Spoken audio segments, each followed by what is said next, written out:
regular supporter, huh? Indeed, and she's done all her homework. Thank you. Thanks for reminding me to begin recording too. That's probably a good thing to remember.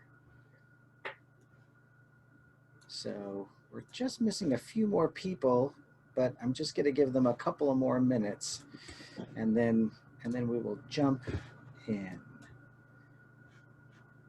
How did you guys do with the homework while we're waiting for a few more to join? How'd we do? Good. Ed, that was a disturbing grimace on your face.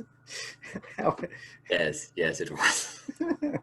Was it hard? Did you get stuck, or did you? I got stuck and then left and said, "Oh, I'll do that before I have to have class," and there we go. How time Much like the rest of my flies. school career. Makes you feel better, Ed. I didn't finish either.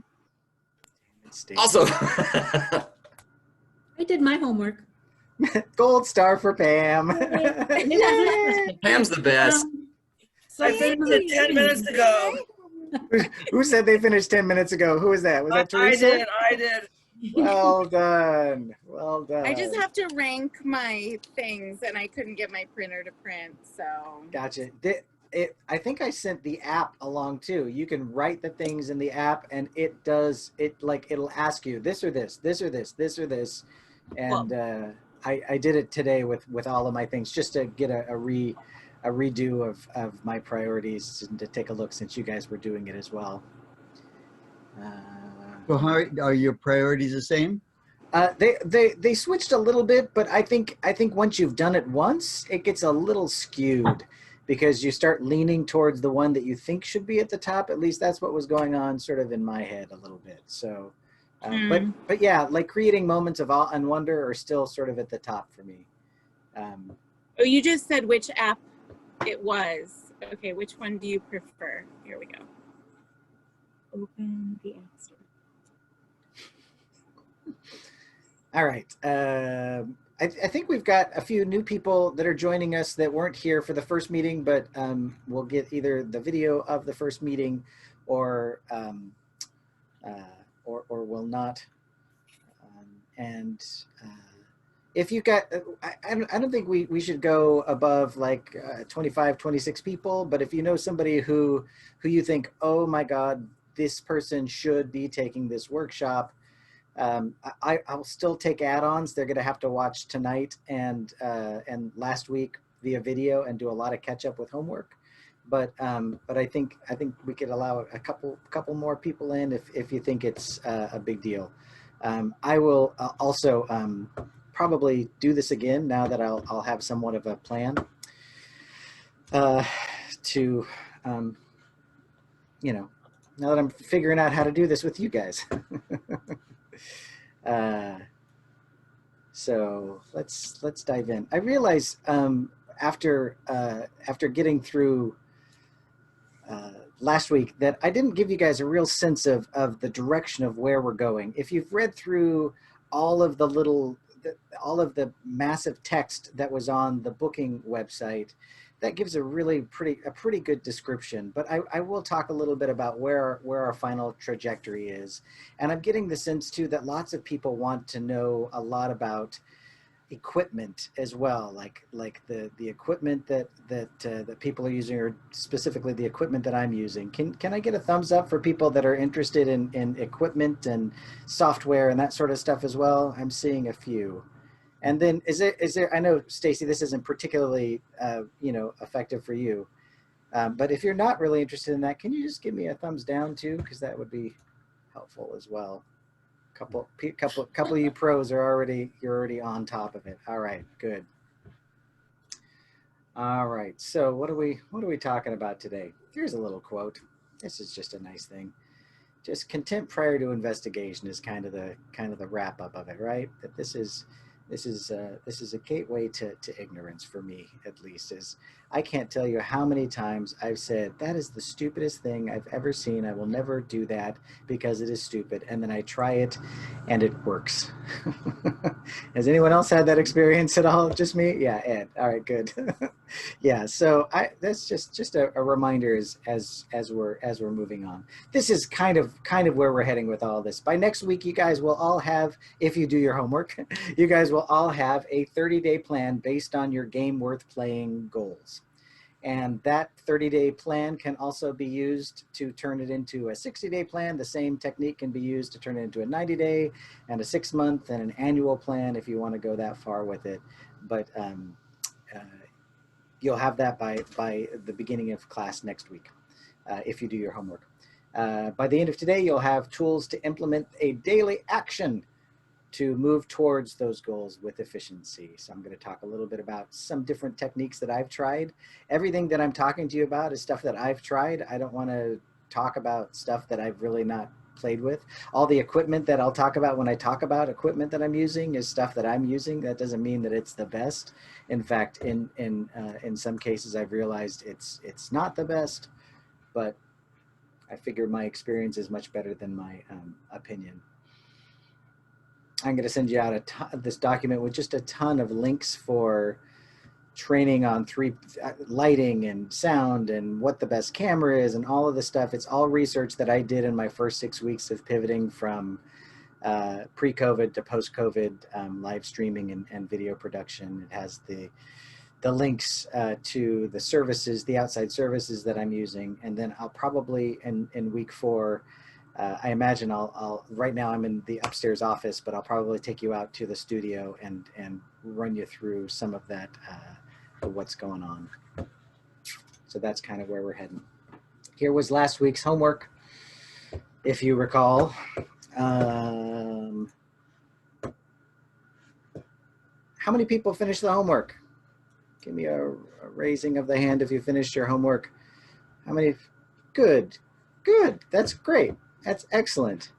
Here, I'm going to just remind you of what my answers were. Nancy, are you giggling? Did you finish your homework? No. Okay. All right. Nancy, sit in the corner, please, while we do this. In fact, let's go ahead and take a look. I'm going to just launch this poll. If you could just sort of answer the question, which of the assignments did you do? Just select each one of the ones that you did, just so I have a sense of where we're at. That would be helpful.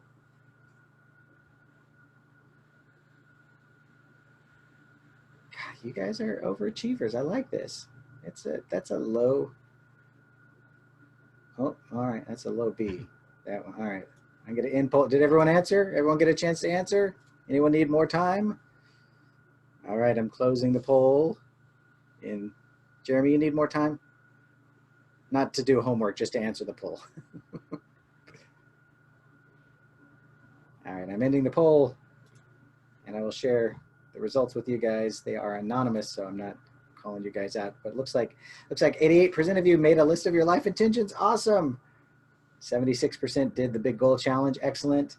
Complete the pairwise chart. Was that I mean, it's nightmarish until you do it. Did anyone really struggle with that at all? Because it's, yeah, I mean, there's the two parts of it, right? There's coming up with what your things are, like what your 10 things are. And that for me was a bit of a struggle, but like if you struggled with that, just do 10 things. Don't make them your 10 very best things. Don't put too much on it, but use it as a guide to see, you know, kind of what's important for you. And I would really watch that TED Talk if you haven't watched it already. Good. All right. So just to remind you of my answers, my big goal challenge. I want to make $1 million a year with my business, and these are the reasons I want that: to travel more. You know, I'm not going to read them all. I read them to you last week. And on the other side of the sheet, these are the reasons I believe I will have these. Is anyone willing to share what their big goal is? Go ahead, just chime in if you want to share. My big goal is, I gotta turn my page to where it says it right here. Sorry. My big goal is to have career in the voiceover industry while maintaining a scaled back puppetry career.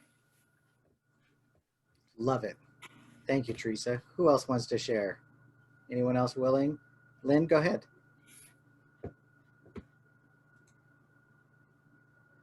Oops, you're muted. I'm going to ask you to unmute. About that. There you go. About that. My goal, as it's been for the last 25 years, is to be one of the ones that helps create a permanent place for puppetry in San Diego. Ain't gonna happen in my lifetime because I can't do it all myself, and we need a whole heck of a lot more help. But I keep trying. I'm glad you do. I'll talk a little bit about a story in a little bit that may apply to you. But yeah, that's a great one. Who else? Nancy, then Donna, then Stacy.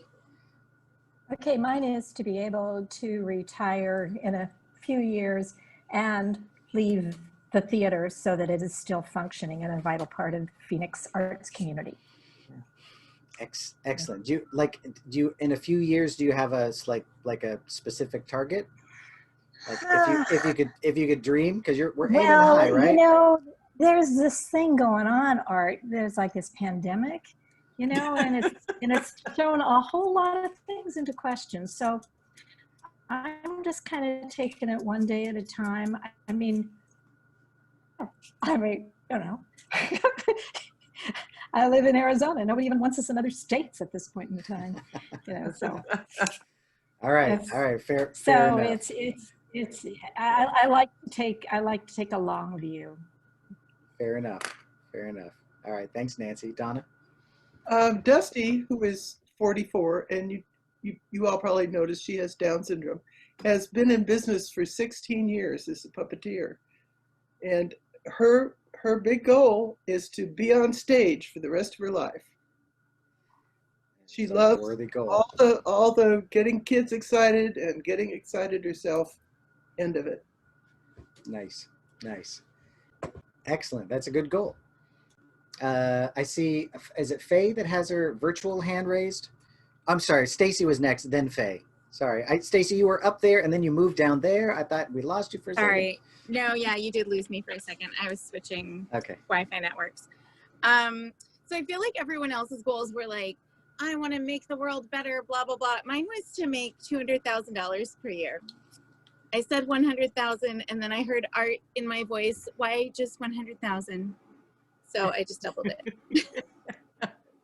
That's a good and creepy voice to have in your head. All right, Faye, thank you. Good one, Stacy. Thank you, Faye. So my goal was to have a financially successful, nationally recognized organization that is B2C, so straight to consumer. I'm very interested in the platforms that I can still work with theaters, but that there's more engagement directly with families. So building the relationships and communities that way and making it financially viable in that way.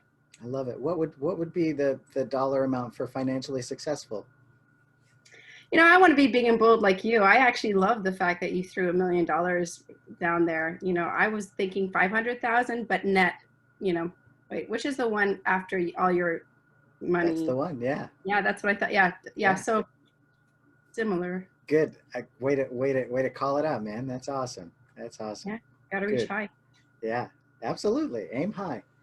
What, are we going to be disappointed that we didn't get there? Oh, I only got to 450,000 net. Oh, that's a real shame. Does anyone else want to share?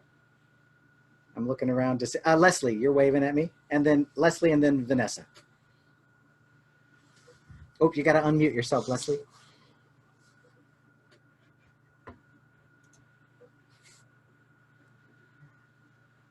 You need to unmute. Yeah. Are you? I wish I could do it for you, but I don't think I can. I still can't hear you. Click on that little unmute button. We'll come back to Leslie. Vanessa? Oh, there she is. Now we can hear you. There you go. To make living art financially secure and a permanent institution in Dorchester. I love it. like an actual like a building? Is that? And yes, and some kind of part of a building. Dorchester is the biggest residential neighborhood of Boston, and most people under the age of 18, and it's the most people who don't own a car. And it's very mixed financially, but the people who are paying $1 million for houses, $1 million for houses in this area are a small group, and the large group are people who don't have housing or have very little housing. And I'm just about to lose mine, actually. The reasons I want this, and to give people of all ages the opportunity to have equal opportunity to use and develop their creative side, because they don't get equal opportunity. The schools do not provide it. Love it. Love it. Thank you, Leslie. Vanessa. Okay.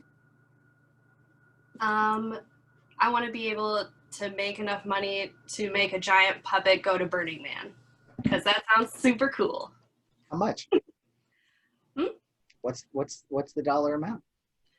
I think with all the gear, like it would probably be like 2,000, but also like I'm in early career, like I don't make enough at all, so I'll get there eventually. Come on! Don't let that monkey mind say that you can't make that much in your early career. I bet you. I bet you can. I bet you can. Good. Anyone else want to share? We're good. Excellent. All right. So like I said, I redid my pairwise charts. Here are my things. Feel free to steal some of mine if they seem to float your boat, right? I think just the top three are where the interest lies. Everything below that is far less interesting to me, because it's those are the things that are less of a priority for me. But creating moments of awe and wonder, that's a big deal for me. Having the audience in the palm of my hand, that moved up a little bit for me, and telling it my way moved down to the third position from the first position from the first time I did this. So if you completed some or all of your homework, you crossed the border, right? You made it across the border, and the gray matter down below, that's where we're thinking, right? This area down here, that's where we're thinking. That's the ideas and the plans and the stuff and all of the shows that we want to create and the puppets we want to build and the magic tricks we want to learn, and getting across the border into physical reality is, of course, where things actually get manifested. And so if you did these exercises, you got across the border. If you didn't do these exercises, then I wonder if it was, monkey mind chattering at you. All of the things that monkey mind has the ability to say, right?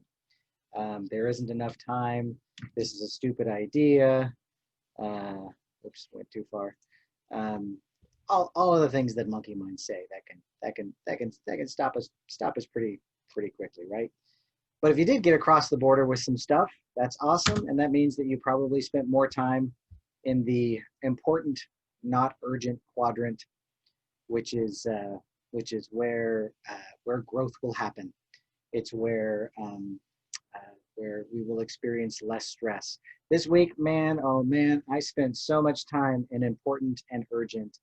We and all, for good reasons. We had a big publicity push go out for one of the shows that's sponsored that we get to do, and we went from I think I shared my numbers with you for September, October, and I was about at half of what we made. Half of the bookings on the calendar for what we made last October is what we had as of September 11th, and now we are a little over $5,000 over what we made in 2019 in October. That's what I don't want to count the chickens before they're hatched, but that's now what's on the calendar. Which I was talking to a couple of friends about that today. I am astounded that I am going to make more in October in the middle of COVID than I did in October in the middle of not COVID. This is like bizarre to me, because my brain says this will never happen. This is of course I can't make as much when there's COVID. Of course I can't, but you know, I have a plan. I'm moving forward. I'm doing stuff, and it's just it's hysterical to me. It's hysterical to me. But as a result of that, I spent I had to rebook. I had to cancel and then rebook 30 bookings. So that was firefighting. That was a crisis. It was a pressing problem because if those bookings weren't in place, other bookings couldn't get in place. I had a lot of my life stolen from me by myself because I was the one that caused the problem. Lynn, this may help with your dilemma as well. But I want to talk a little bit about this. I was teaching a workshop, a business of puppetry workshop at a festival a few years ago, and there was, sorry, Marisol was in the waiting room and I didn't see her. Sorry, Marisol, I didn't mean to leave you out there. So there was a filmmaker that came up to me during the break. It was a 90-minute session. We did 90 minutes and then we did another 90 minutes afterwards. And he came up to me and he said, I get what you're talking about monkey mind. I get what you're talking about goal setting. I get what you're talking about, but I have a film project that I want to do and I have to raise $1 million in order to make this film. And that is, I don't know how to raise $1 million. And I don't know about any of you, but I don't know how to raise $1 million. I have no idea how to raise $1 million. And that is something that could stop me right at the border, right? Like I am stopped because of the biggest problem, which is how do I raise $1 million? And so we started chatting a little bit about it. And I said, well, who's going to be writing the script? And he said, well, I'm writing the script. I said, great. Have you written the script yet? And he said, no, I haven't written the script. I said, how much is that going to cost you to write the script? He said, well, nothing. I said, okay, write the script. And I said, who's going to be doing the storyboards? Because after you write the script, you want storyboards, right? In my limited filmmaking knowledge, I know these two things, right? You need a script, maybe you need storyboards, maybe a camera or something, I don't know. So I asked him who's doing, and he said, well, I'm going to be doing the storyboarding as well. I said, great. How much of that $1 million is that going to cost you? And he said, well, it's not going to cost me anything. It's just going to cost my time to do that. And I said, great, do the storyboards.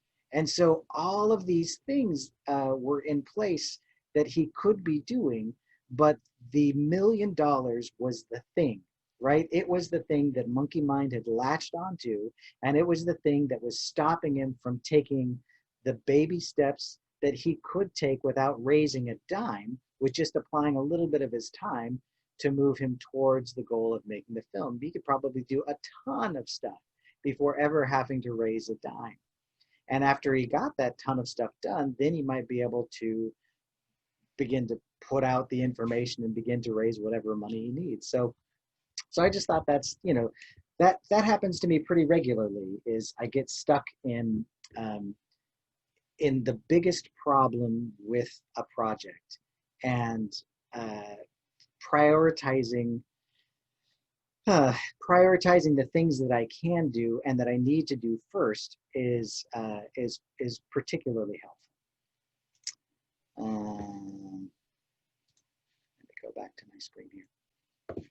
I want to talk about this too. Can you guys see that? Yeah. Good. Can you hear it? One of the faculty members had their door open. I would stick my head in and see what was going on. And what happened as a result of this, I did this just because I was curious. You know, I wanted to get to know these people.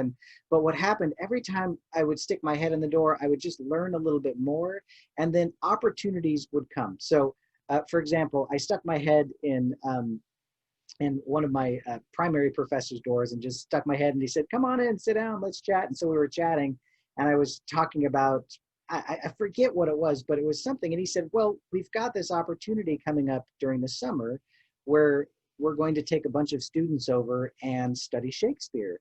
Would you like to come to London and study Shakespeare for 6 weeks and perform on the Globe stage and do all of it? And I was like, are you kidding me? Is that, yes. How can I do that? And so as a result of sticking my head in his door, I was the only grad student from my class that had the opportunity to go over with a bunch of undergrads and study Shakespeare in London, play around on the Globe Theater, and it was an incredible experience. And not only did I get to experience the experience, I got, I don't know, like 12, 13 units from doing that over the summer. So my last year of grad school, I had so much freedom because I had already taken an additional 12 units, and it opened up my year. Another time I stuck my head in another professor's door, and his name was Sheldon. And he said, "Hey, how you doing? Come on in, have a seat. What's going on?" And I said, "Oh, I'm writing this paper," because this one professor, she was evil and she wanted us to write lots of articles. And I thought I wanted to teach at the university. So I was trying to write these horrible academic articles. And I said, "Yeah, I guess I'll have a better shot at having a teaching job if I write these articles." And he said, "Oh, well, I just got this offer from a publisher and they want me to write a book on acting. Would you want to co-write that with me?"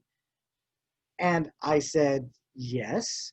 And so I ended up spending a lot of time with this guy, which was a treat to begin with, but I ended up getting to co-author a book on acting. This lowly puppeteer got to co-write. And so, and it was just being in the room where it happened, right? It was just sticking in my head in the door. Another example of this for me is there was a retirement party. I did a lot of work for a particular state agency. We're still doing shows for this particular state agency. And one of my main contacts was retiring. And my head was saying, all right, so this woman is retiring. I'm not gonna, I don't need to have a relationship with her anymore because she's out. Who do I need to have a relationship with so I can continue to have contracts with the state agency? But I thought, all right, you know what? It's the kind thing to do to go and celebrate this woman's retirement. And so I did, and it was lovely. And I'm really glad I went for her and everything. But I just happened to be sitting at a table with these 4 other state agency people, and one of them said, "Oh my God, I've got like $13,000 I have to spend before the end of the fiscal year." And I said, "What? You have how much?" And so I said, "Well, could we spend it this way?" And it was basically taking the show that we were doing and translating it into Spanish and doing it for Spanish speaking schools in Southern California. And they said, "Oh, that's a great idea. Yeah, let's do that." So that was just being in the room where it happened. And so it could be messed up to talk about this during COVID, right? Because the room where it happened is now the Zoom room where it happened, right? It's like how do you, and yet I've had at least 2 experiences I can think of, probably 3, where I've just been like messaging people. I have a friend who's a magician. We met through Nick Barone, and so he and I just started chatting. I said, "You know what? Why don't we get on the phone and let's talk about our live streaming setups and compare notes." And so we did, and it was great. And then it just sort of started this conversation, and he hooked me up with a couple of workshops, and it's just been a really cool experience. And then another friend, it's a puppeteer friend of mine, I started just sort of chatting back and forth with, and again, there's no agenda. I'm just trying to be in the room, right? I'm just trying to be in the room and see if there's something I can give sometimes. And so I was chatting with this other puppeteer, and after just chatting back and forth for a while, I just get this email out of the blue where he's connecting me with a bunch of libraries in his area to do shows, and suggesting that they use me for their library shows. And I mean, that was just not my agenda at all. And so I think there are still ways to be in the room, I guess is what I'm trying to say. And I think it's important. It's important to some of you guys may have heard of Puppet Pages. This is not Puppet Pages. I'm sorry, I went ahead too soon. Puppet Pages is a little cohort of 8 puppeteers. I got invited in to do it. We developed a little website, and I have gotten 0 bookings from it. And so from a booking standpoint, it has been a miserable failure. But from a fellowship of other puppeteers doing what I'm doing and trying to do what I'm trying to do in very different ways, it has been like a therapy session every time the 8 of us get into the room and go through our agenda items and everything. But I would be surprised if I don't find ways to work with these people that I would never have found ways to work with before, just because I now have this relationship with them. And relationship for me is such a big deal in business. Like I shared last time, every single booking that I've had since COVID started has been from somebody who has booked me before. And that's just an incredible thing. So I wanted to tell you those stories. I don't know where they fit in our overall curriculum tonight, but they fit somewhere. So your homework tonight is going to be to come up with a 30-day plan. And I'm going to be sending you a blank worksheet that you can use or not use, but it gives you some of the basics that that you should be thinking about when coming up with a 30-day plan. This can be a 30-day plan to earn a certain amount of money, to build a show, to whatever it is for you. This is a page out of the Best Self Journal. I'll send a link to you with that. I don't know if you can see this in my little screen, but this is the little box that the journal comes in. You don't really need to see it, but it's a lovely little journal. And the goal of the journal, they've got all sorts, their marketing is brilliant, and I've drank the Kool-Aid a little bit. But the goal of their journal, essentially each journal is a 13-week, which is about a 90-day run. And in the journal, you come up with 3 big goals that you're trying to work towards, that you think you can accomplish in maybe 13 weeks. And you write all of that stuff at the front of the journal and sort of figure all that out. And then this is a daily snapshot of what the journal looks like. And so let's see. So here in this little space right here, you would write your goals, right? And the first time I did the journal, I just did 2 goals. They suggest 3, and I thought, my God, this is my first time in this. I'm gonna try 2. And this all tied into being financially successful, which is one of my life intentions, and creating moments of awe and wonder, which is one of my pairwise top 3. And so my goals were to create a show full of awe and wonder. And the other goal was to get a new, what I call the next big client, because that's sort of my business model, is to not try to book a million little things, but look for the people that want to book 50 shows or 100 shows or want to fund a statewide tour. That's what I like to look at. So those were my 2 goals, and I would write those up here in this area. Then, after writing those goals, and I write those on every page to remind myself of those goals daily, I would write the 3 things that I was going to do to move myself towards those goals.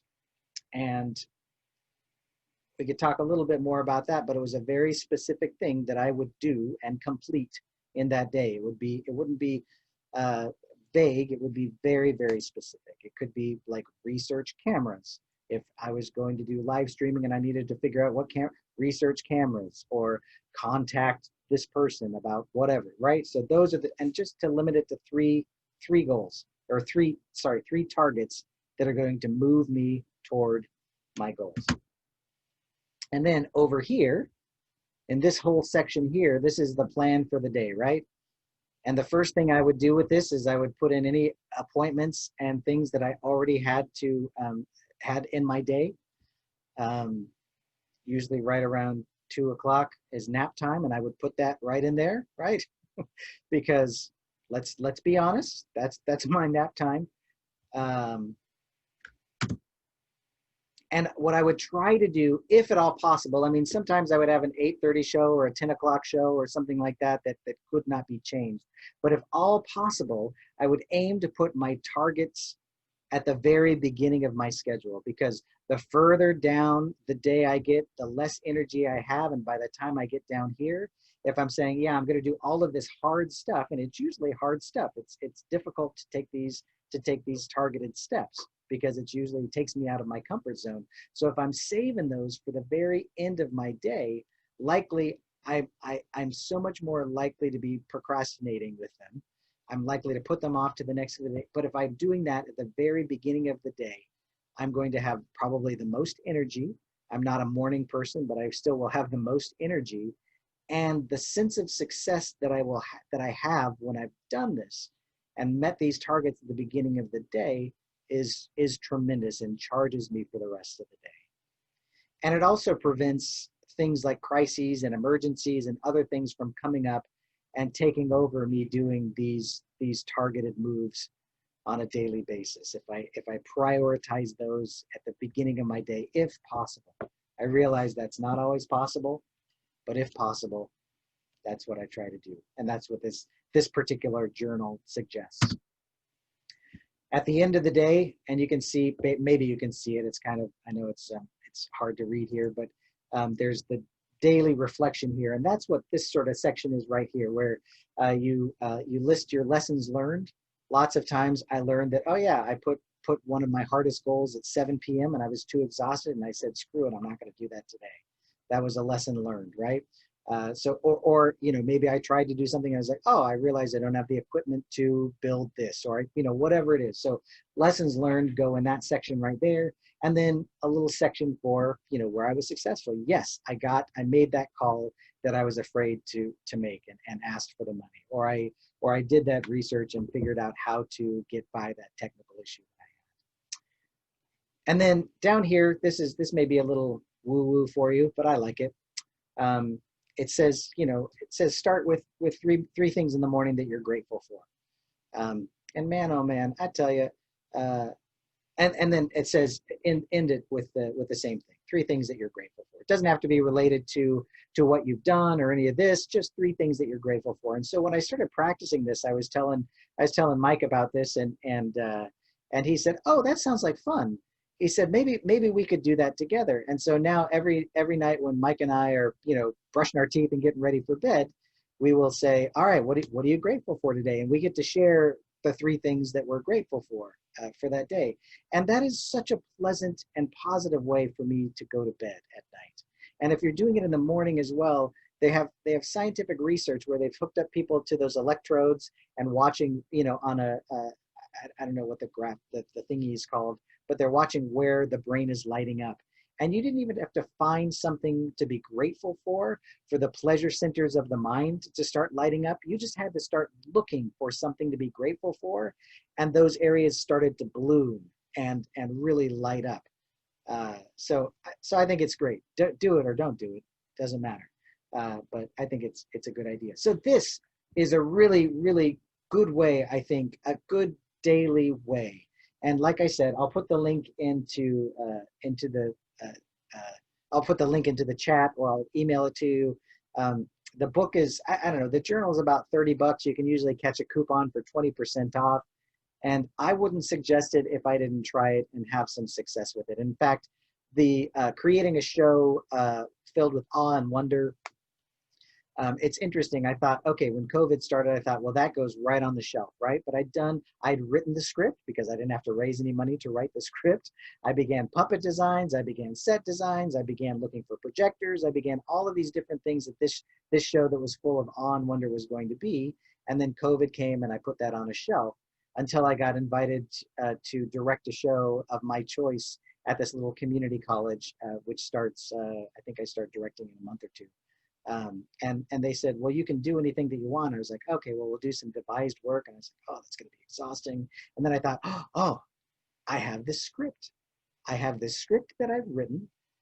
And the next step that was in my best self journal was to have a staged reading of the show.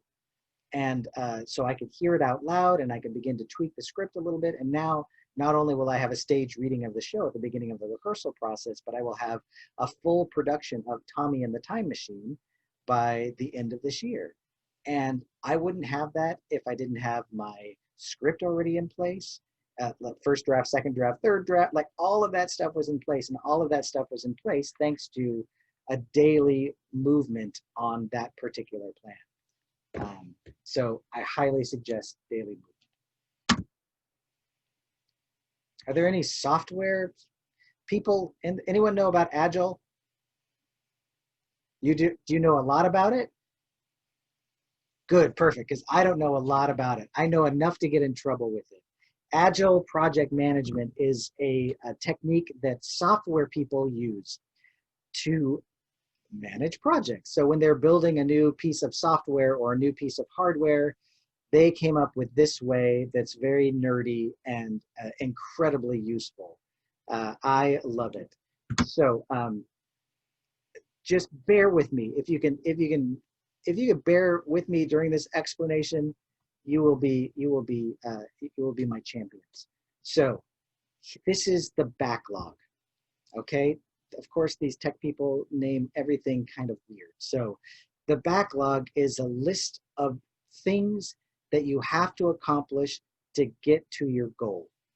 Does that make sense? So if you want to build a new show, then these are all of the steps that you have to get to build that new show. And by prioritizing them, you know what needs to come first. If you have rehearsal at the beginning, at the top of your list, but you haven't written the script yet, then you are not prioritized, right? Things are not in order. All right. So the sprint is what these software guys call the period of time that they are going to work.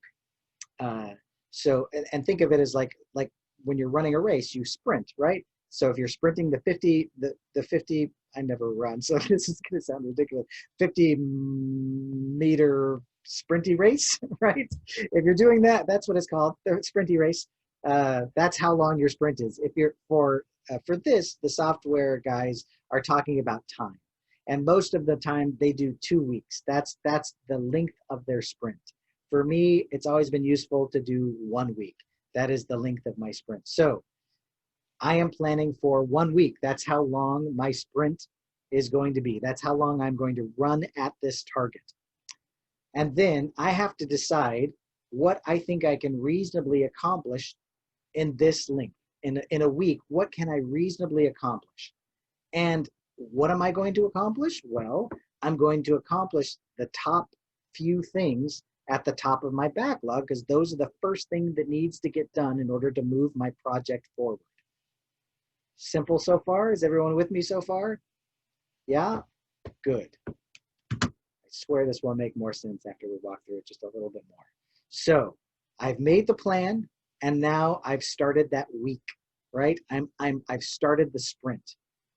And so I need to know what my deliverable is in this sprint, not what the big goal is to build the show, but like, what am I doing? In this one, am I writing the first draft of the script? Am I beginning design work on puppets? Like, what am I doing in this?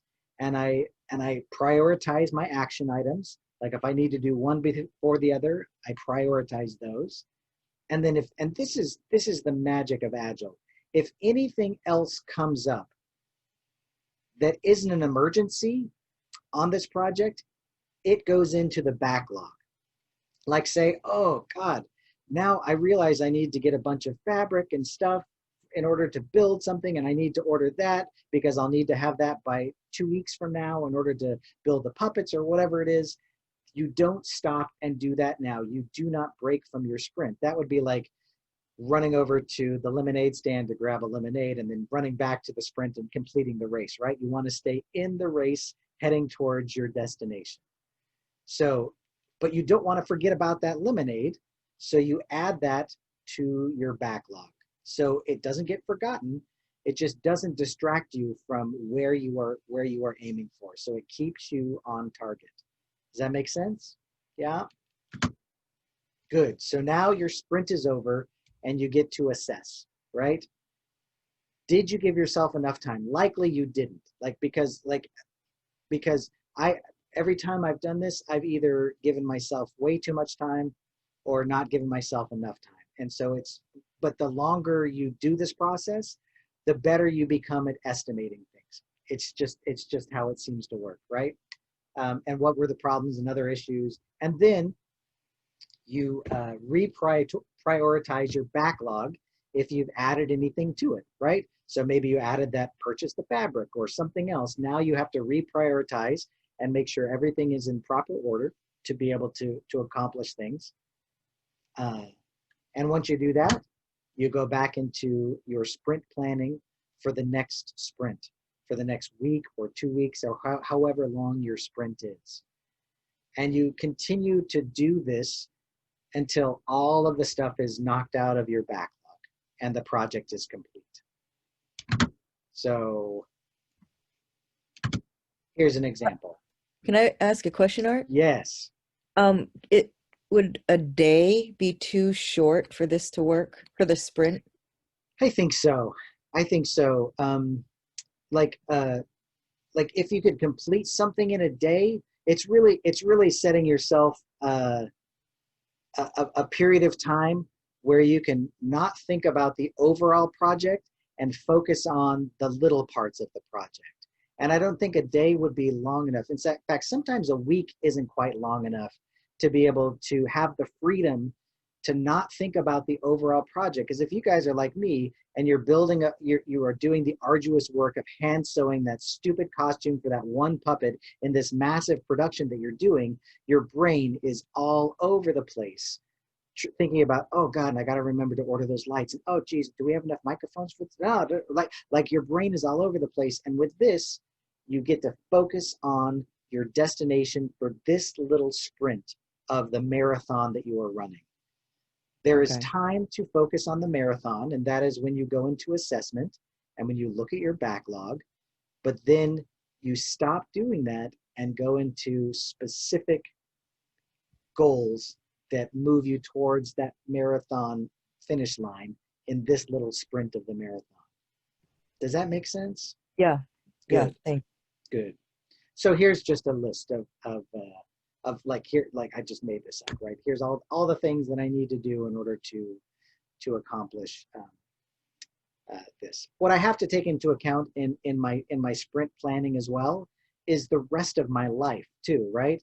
And do I have a sick dog that I have to take care of? Do I have 16 performances this week that I've also got to do? So I've really got to take do I work a full-time job while I'm doing this? And if all of that is true, then I might only be able to do one of the items out of the backlog in a week. Like I might only be able to write an outline for a show in a very busy week. If I've got a week where I don't have anything else going on, well, gosh, I might be able to do an outline and a first draft. I might be able to get a couple more things done. You guys know that multitasking is a complete waste of energy, right? You've read the studies on this, right? Because every time your brain switches from one thing to another, it expends a little bit of energy in the switch. You're spending energy on the one thing, and then when you switch, you spend more energy, and then you're spending energy on the new thing. And if you're doing this a lot, if you're going from this to this to this to this to this, you are not only spending the energy on the things that you are doing, but you're expending a ton of energy in the shifting of your attention. And that is, like, I love when people say, oh, I'm the best multitasker in the world. I think you must be exhausted. Like, just because you can spin a few plates at the same time doesn't mean that it's a good idea. And I think the software developers realized this, and they thought, okay, we need to not get overwhelmed. And this is the other part of this, is I can get completely overwhelmed by looking at this entire list of things to do. And you guys, I'm sure you've experienced that. Like what Lynne was talking about, is like, my God, like all of the things Lynne needs to do in order to get a permanent home for puppetry in San Diego, that would be exhausting. But focusing for a week on one specific goal would not only be a complete conservation of energy, because she's not switching back and forth between this and this and this, and I got to spend this plate and all of this stuff, which is how a lot of us work, speaking for myself, how a lot of me works. But it's never been particularly efficient. And I found that a more focused way, either something like the Best Self Journal or Agile, something along these lines, makes a lot more sense for me.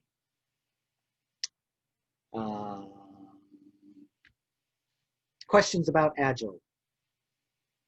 Does this make sense? Yeah. Yeah. Donna, you got a question? Yeah. I've used a similar system to this called Path, and it had one element in it that could be inserted into this, and that is asking yourself the question, who do I need to enlist to help me do this? And that could go in the sprint plan or even in the backlog.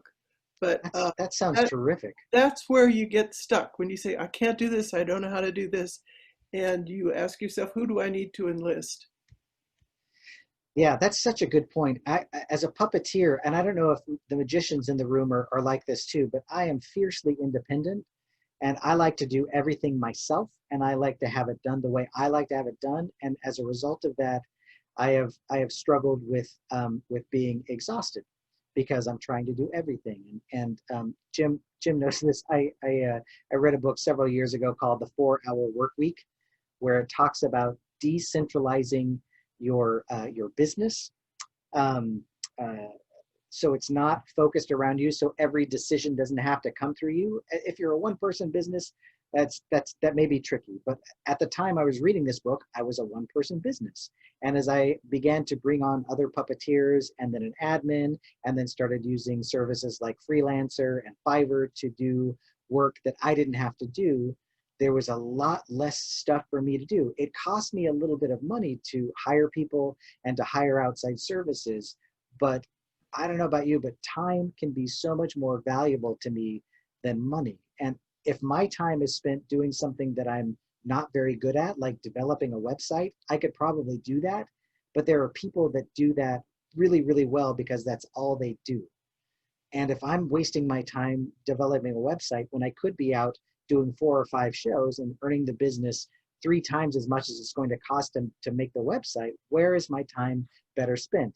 Learning to do something that I'm going to be mediocre at and producing kind of a crappy web page, or spending the time that it's going to take me to be really good at building a web page to build one web page? I mean, that starts to break my brain. So this sort of decentralization of my business, so it doesn't all revolve around me, has been incredibly helpful. I'm nowhere close to 4 hours a week, but there are weeks where I'm not working that much and money is still coming into the business because other people are performing my shows, and it's a lovely thing.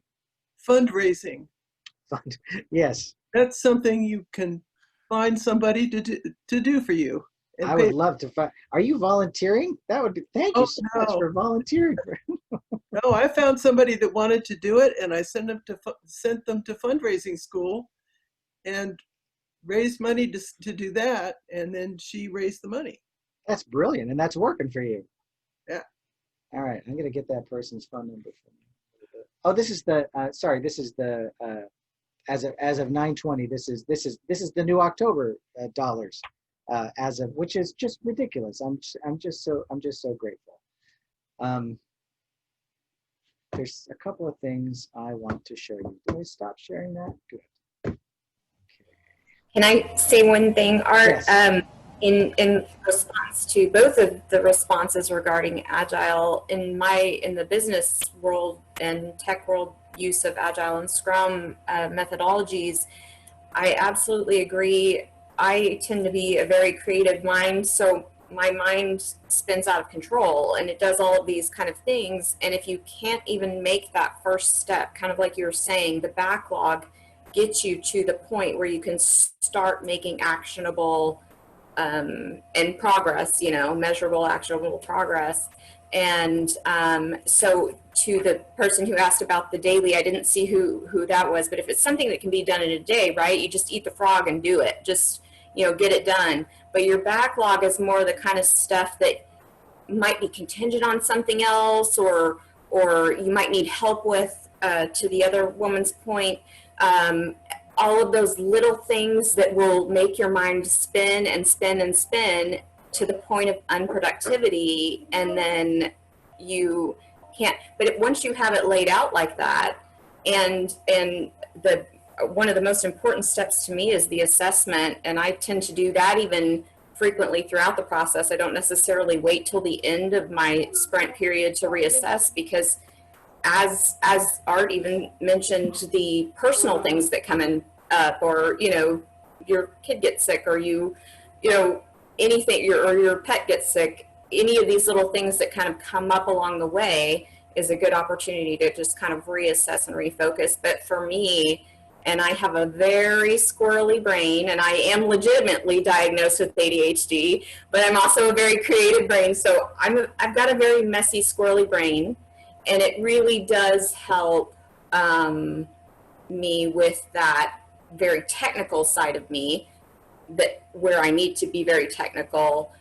It helps me organize and plan and review. And the great thing about it is it really does kind of have a motivating effect of, you know, kind of snowballs, because then once you start acting and doing, you feel productive, and then you're able to sprint a little faster. And to your point about that energy drain, my energy drains so quickly when I sit there, you know, spinning. So it does, it helps us organize in every area of our life, not just business, but even family schedules, all of the above. So the guy who taught me about Agile, he's a project manager, and he was suggesting that maybe we try it as a lifestyle goal. It's like, well, like what do I want to prioritize in my life? How do I prioritize spending time with my family? How do I prioritize staying fit? How do I prioritize my meditation? How do, like all of the things, and having all of that in the backlog, and having some of them prioritized. But then what are the things that I want? Get the house painted, and what are the other, like to have a backlog for my personal life. And we tried that, me and two other friends. We all thought, well, let's get together and see if Agile works for sort of like a lifestyle thing, because I think he was thinking of writing a book along those lines. And it was really interesting. It was a really interesting experiment. I think it was good. It works better for business for me than the other way, but I'm glad I got to try it. I think it really helped me in my personal life, because I tend to I have all this backlog in my head, right? And I think, oh, I'll get to that. But once you put it down in concrete and then make it actionable, like you're talking about with your sprint, it's kind of like, oh, yeah, I don't have 60 hours in one day, you know, and it did help. It does help me with that as well, because you start getting overwhelmed with all of the minutia that, and then you stop, right? And then you stop, or you're treading water, which is almost as bad. Yeah.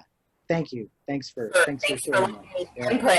I wanted to make that point about the one day in particular, because that's how it was explained to me. If it was something you could do in one day, don't put it in your backlog, you know, just do it if you can. And then, what did you say? Just eat the frog? Is that what you said? Is that another tech thing? Is that? Nice. Kermit would not like that. Kermit would not like that. Right. But that was me that asked that question about daily, and I do appreciate that, though. Just suck it up and get it done. I know. But it also will help you, I think, or it does with me anyway. I shouldn't speak to you, but to me, doing something that if I look at it and say, okay, this is just going to take me one day to do and just get it done, that then propels the next thing, and it helps me prioritize a little bit better on the list of things that do get me to that initial goal, like Art's saying, getting going. But yeah, thanks for letting me chime in. Yeah, thanks you guys, I appreciate it. So here's the little sheet that I'm going to send you for your homework for this week. And this is exactly the sheet that I used and that I shared with you guys last week, that had my goals of booking certain number of shows and the result of the goal. And so, but I will walk through it really quickly. Can you all see this? I'm sharing a Word document, and it's okay, great. So you know, put the dates, and maybe for this one, October 1st through October 31st. Maybe that's a worthy time, because that's not too far away, and but maybe it's not too close either for this. So you want to list your facts. What is your current state of affairs? If it's financial goals, if it's bookings on the calendar, if it's I'm working a 40-hour week, and so I only have this amount of time. These are the sort of facts that you want to include. I'll send you a copy of my sheet as well, so you don't have to start with a blank one. You'll be able to see what was online. And then you want to clearly write down what your goal is. And you want to be very specific with your goal, right? You want it to be very tangible. So one of mine was book 20 more of the educational shows for the month of May was one of mine, right? And the result of that would be, I don't know, it was like that would bring $10,000 into the business, let's say. So both a very tangible goal and a very tangible, what is the result of the goal? And if your goal is to write an outline for your show, great. What's the result of that goal? Well, that will allow me to write the first draft, right? So tangible goal, tangible result. And then figure out what the steps that you need to take to move towards the completion of your goal. That's it. That's the whole thing, right? It's very simple. These steps, just because it says 1 through 3, and just because the fact says 1, 2, 3, you may have 1 through 7, right? You may have 1 through 20. This is just to get you rolling. And then I did 3 goals for my first 30-day plan for my business. Do 1 if you want, do 2 if you want, but I maybe just try 3, a maximum of 3. But make each one very specific. Getting to the goal, as I mentioned last week, is not the mark of success. Moving toward the goal and realizing that that's not the goal that's going to work for you for whatever reason is also a success. If you got to the goal, great. That's fantastic. If you exceeded the goal, even better. But if you're going towards the goal and you realize, like I realized, trying to book birthday parties was not going to be a good business model for my business for a million different reasons that I talked about last time. And realizing that allowed me to take that off of my backlog list, right? I no longer had to think of birthday parties as a stream of revenue for my business, which means I could focus on the new thing or the new idea or the old idea that I'm trying to currently sell, right? So, so as many goals as you want, up to 3, let's say. Does that sound simple enough? And then, yeah, Nancy, go ahead.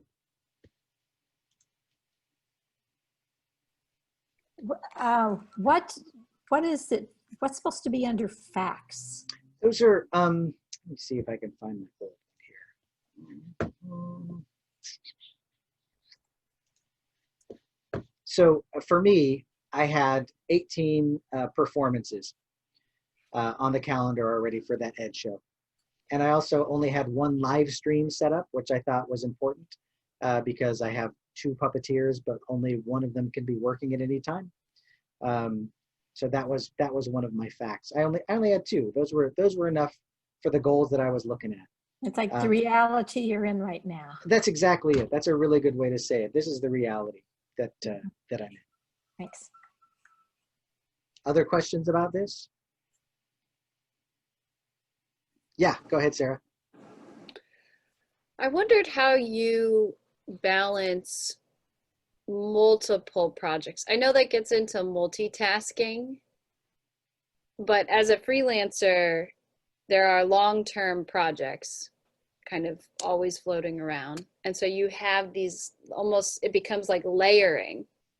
And so, and each of them, you know, each of these projects deserves a little bit of time here, but it's got to be long term. So it can't be these like week-long dedicated sprints where all you do is get to focus on that thing.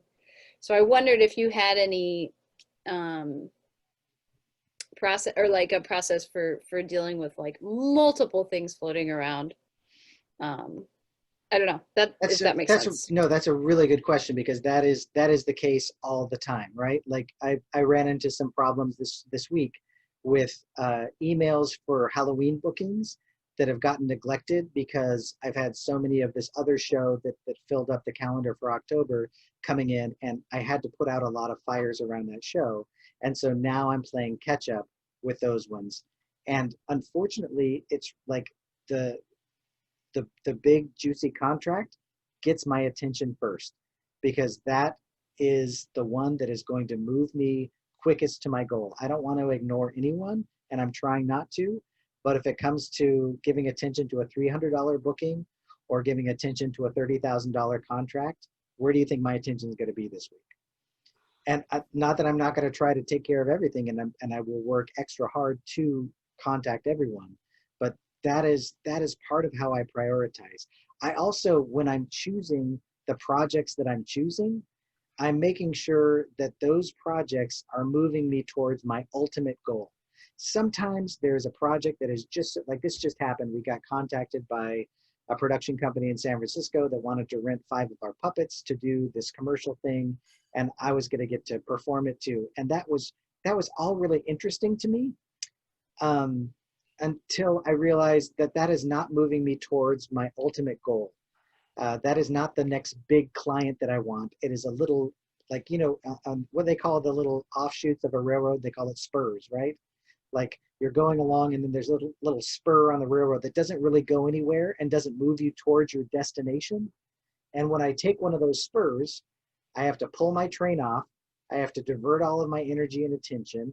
And then I have to back my train back onto the track and get back on track towards heading towards my ultimate goal. So making sure that that doesn't mean that I still don't have a lot of plates spinning, right, Sarah? I mean, I still have a lot of projects going, but I can get pretty choosy.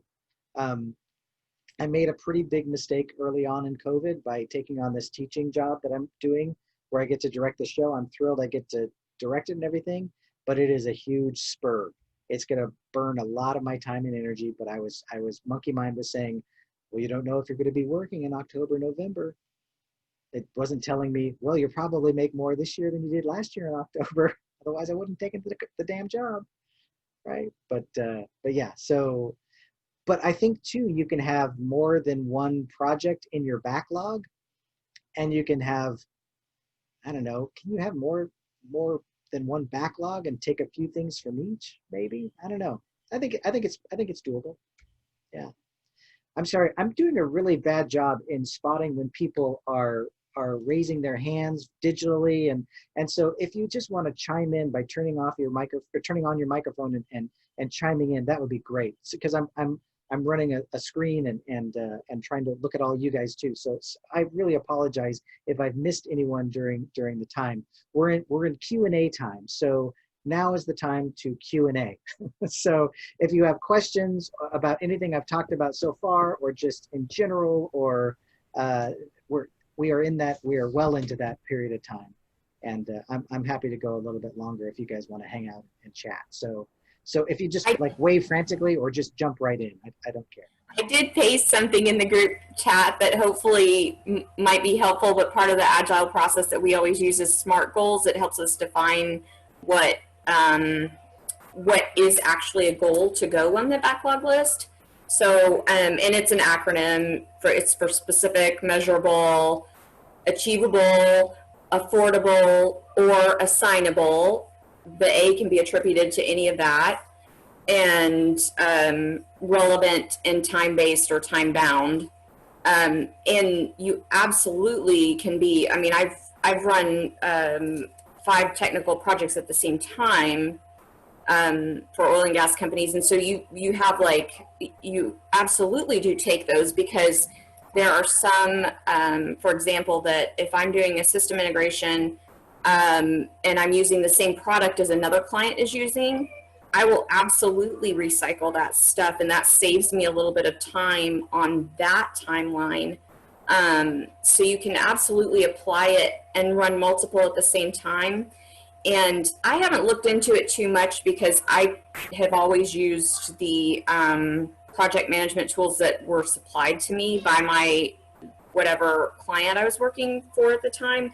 But if you Google it, there actually are quite a few tools for small business owners that aren't project managers per se, where you can kind of plug that information in, or even if you just do it on separate tabs of a spreadsheet and then highlight the things that are the same on each one, or or even if you're writing it out. I'm still, as technical as I am, I'm still a very I don't read books online. I read them, I read the paperback, right?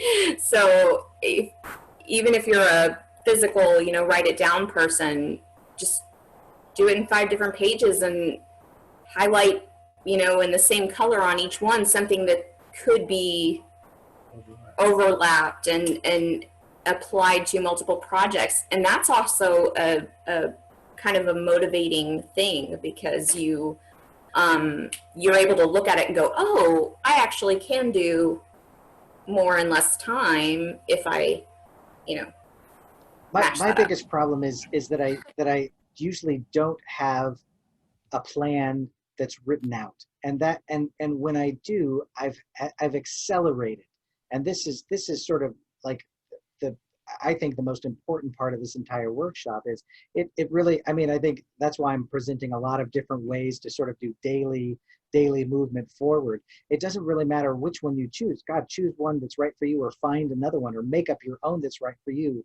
But I think what you may discover is you're writing out your 30-day plan. Some of you may already do this. Like this was like when I took Chad Williams' Get Your Puppet Show online, that was my takeaway from it. I think I mentioned that last time is to have a plan, because right now I don't have a 30-day plan that I'm referencing regularly. And that's going to be my homework this week, is to come up with a plan. Mine's going to be a 90-day plan for the rest of the year, just to look at what the facts are and take a moment, because I've been frantically running around putting out fires and taking bookings, and it's all been good, but I've been in the important and urgent quadrant, and I need to spend a little bit of time thinking and planning so I can have the next 90 days, or have somewhat of a plan for the next 90 days, so I can direct the energy in that direction. Otherwise, I'm spraying all over the place. Stacy Gordon. How do you identify your 30-day plan? So like I have an overall goal that is, a lot of it's dependent on somebody else starting work on something.